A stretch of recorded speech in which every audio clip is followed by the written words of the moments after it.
जानकारी के मुताबिक बुधवार की सुबह से ही राधाचरण सेठ के आरा स्थित कई ठिकानों पर छापेमारी चल रही थी, जिसके बाद देर शाम ईडी की टीम ने उन्हें गिरफ्तार कर लिया। हालांकि ईडी की टीम द्वारा गिरफ्तार किए जाते ही राधाचरण सेठ ने तबीयत खराब होने की बात कही। इसके बाद ईडी की टीम सीआरपीएफ की कड़ी सुरक्षा में राधाचरण सेठ को लेकर अपने साथ गई। ताजा जानकारी के मुताबिक सीआरपीएफ की कड़ी सुरक्षा के बीच जदयू के एमएलसी राधाचरण सेठ का मेडिकल चेकअप जारी है। मालूम हो कि भोजपुर में जदयू एमएलसी राधाचरण शाह और सेठ जी के ठिकानों पर ईडी की टीम ने बुधवार सुबह 4 बजे करीब 20 अफसरों की टीम के साथ उनके 3 ठिकानों पर रेड की थी। टीम के साथ लोकल पुलिस और सीआरपीएफ जवान भी मौजूद थे।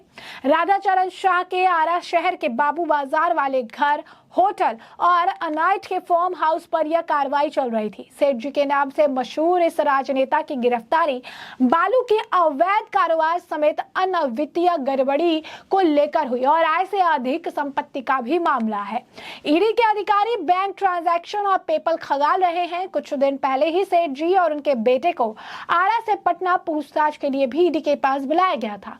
आय से अधिक संपत्ति और टैक्स चोरी के मामलों में उनसे पूछताछ हो रही थी। एक सप्ताह पहले ईडी ने एमएलसी और उनके बड़े बेटे कन्हैया प्रसाद को समन भेजा था, जिसके बाद दोनों पिता पुत्र पटना गए थे। राधाचरण सेठ राजनीति के साथ साथ बिजनेस से भी जुड़े हैं। उनके कई होटल, रिसोर्ट के अलावा व्यावसायिक प्रतिष्ठान है। इसके अलावा सेठ रियल एस्टेट और बालू के भी कारोबार में शामिल रहे हैं। सेठ जी पिछले कई दिनों से जांच एजेंसी की रडार पर थे। जदयू में आने से पहले वो राजद में थे और लालू प्रसाद के खास माने जाते थे। ईडी ने बिहार के आरा के जदयू के एमएलसी राधाचरण शाह उर्फ सेठ को गिरफ्तार कर लिया। कुछ दिन पहले अधिकारियों ने नोटिस दिया था। पूछताछ के बाद अधिकारियों ने उन्हें गिरफ्तार कर लिया। पूरे दिन उनके ठिकानों पर टीम ने छापेमारी की थी और उनके खातों से जुड़े कई सवाल जो है उनसे पूछे थे। मीडिया रिपोर्ट्स में बताया जा रहा है कि बुधवार की सुबह से ही उनके ठिकानों पर छापेमारी चल रही थी। ईडी की टीम के 20 अफसरों की टीम ने सुबह से ही उनके घर, होटल और अनाइट स्थित फार्म हाउस पर छापेमारी की। इस दौरान स्थानीय पुलिस और सीआरपीएफ के जवान भी जो है मौजूद थे। 8 महीने में यह तीसरी छापेमारी थी। लालू प्रसाद के करीबी थे राधाचरण। बता दें आपको, राधाचरण सेठ जदयू में आने से पहले राष्ट्रीय जनता दल में थे। उन्हें लालू प्रसाद यादव का खास माना जाता था। वो पिछले काफी समय से एजेंसियों के रडार पर थे और करीब 15 दिनों से ईडी की टीम उन्हें पूछताछ कर रही थी। बताया जा रहा है कि फरवरी महीने में भी उनके ठिकानों पर छापेमारी हुई थी। उस दौरान काफी अघोषित संपत्ति का पता चला था। ऐसे में राधाचरण ने बिहार के आरा, पटना सहित विभिन्न जिलों के अलावा उत्तर प्रदेश, दिल्ली, हिमाचल प्रदेश, उत्तराखंड, झारखंड, मुंबई, बेंगलुरु सहित विभिन्न राज्यों में कई शहरों में प्रॉपर्टी खरीदी है। ईडी का कहना है कि छापेमारी के दौरान कई ऐसे कागजात मिले थे जिनमें कोड वर्ड में जानकारी लिखी गई थी। यानी साफ तौर पर अगर आप देखेंगे तो इससे इनकी मुश्किलें जो है बढ़ती हुई नजर आ रही है। और ऐसे में आपको बता दें कि दूसरी तरफ आरजेडी ने स्लोगन के जरिए मोदी सरकार के लिए कुछ बातें लिखी है। पोस्टर वॉर देखने के लिए मिला, जिसका बीजेपी ने जवाब देते हुए कहा कि असली बेवफा तो नीतीश कुमार है।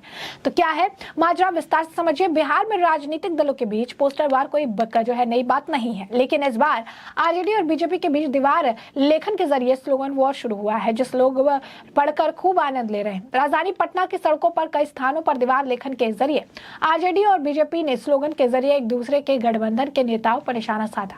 बीजेपी ने जहां मुख्यमंत्री नीतीश कुमार को असली बेवफा बताया, तो आरजेडी ने भी जवाब दिया। आरजेडी ने महंगाई के जरिए अब की बार मोदी सरकार के बदलने की बात की है। सबसे गौर करने वाली बात है, जहां जहां आरजेडी ने दीवार लेखन किया है, वहीं पास में बीजेपी ने भी स्लोगन के जरिए पलटवार किया है। आरजेडी ने यह मोदी सरकार के लिए लिखा, सिर्फ जुमला और झूठ प्रचार, बेवफा है मोदी सरकार।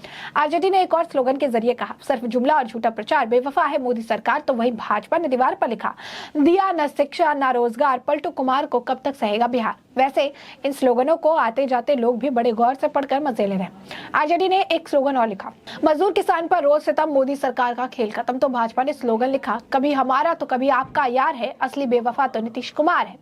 राजनीतिक दल दीवार लेखन को सही बता रहे हैं। बीजेपी के नेता कुंतल कृष्ण कहते हैं कि स्लोगन में कुछ भी गलत नहीं है। इसके जरिए नीतीश कुमार पर तंज कसा गया। वहीं आरजेडी के प्रवक्ता मृत्युंजय तिवारी कहते हैं कि बीजेपी अब आरजेडी की नकल पर उतर आई है। उन्होंने कहा कि बीजेपी अपने कहे पर खुद फंसती रही है। जदयू सरकारी दीवार पर स्लोगन लिखने को सही नहीं मानती है। जदयू के नेता कहते हैं कि बीजेपी तो नियम ही तोड़ती है, जो भी ऐसा किया होगा कार्रवाई होगी। कभी आपको तो कभी हमारा यार है, असली बेवफा नीतीश कुमार है, सिर्फ जुमला और झूठा प्रचार है, बेवफा है मोदी सरकार। इस तरीके से बेवफाई का दर्द बीजेपी को भी है और आरजेडी को भी है। बीजेपी में नीतीश कुमार की बेवफाई की टिस अभी बाकी है, तो नारे के जरिए तो आरजेडी को याद दिला रही है। नीतीश कुमार ने बीजेपी और आरजेडी को दोनों दर्द दिया है। फिलहाल नीतीश की बेवफाई से पीड़ित बीजेपी उनके दर्द को समझा जा सकता है। मौजूदा हालात में आरजेडी सत्ता एंजॉय कर रही है और मोदी सरकार को जो है बेवफा बता रही है। कभी अपना तो कभी आपका यार है, असली बेवफा नीतीश कुमार है। दिया न शिक्षा न रोजगार, पलटू कुमार को कब तक सहेगा बिहार, हर मोर्चा पर असफल राष्ट्रीय जनता दल। तो बीजेपी ने अपने नारों से मुख्यमंत्री नीतीश कुमार और उप मुख्यमंत्री तेजस्वी यादव और विपक्षी गठबंधन INDIA को निशाना जो है बनाया है। और इसी तरीके से जो है पोस्टर वॉर के कई सारे अगर आप कहेंगे तो एग्जाम्पल्स जो है देखने के लिए मिल रहे हैं। और ये नई बात नहीं है, क्योंकि इस तरीके से आगे भी देखने जो है मिले थे। और ऐसे में सम्राट चौधरी का भी इस पर बयान है। अब ये है कि दीवारों पर स्लोगन कौन सी पार्टी लिख रही है ये तो स्पष्ट है, लेकिन अब किनके द्वारा लिखाया जा रहा है इसकी अभी जानकारी लगाने का प्रयास किया जा रहा है। इसी बीच अब आपको बता दें कि जिस तरीके से ये पोस्टर वॉर चल रहा है, इस पर तरह तरह की प्रतिक्रियाएं भी आ रही है।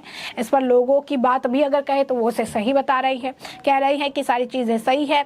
और इसे अगर आप कहेंगे अजीब लगे तो भी ये सच है, लेकिन ये बात जो है अगर आप कहेंगे कि पार्टी द्वारा लिखवाई जा रही है और इसी तरीके से एक दूसरे को जवाब भी दिया जा रहा है। बीजेपी की ओर से जो है नारे में कहा जा रहा है कि कभी यार थे और आज बेवफा है नीतीश कुमार।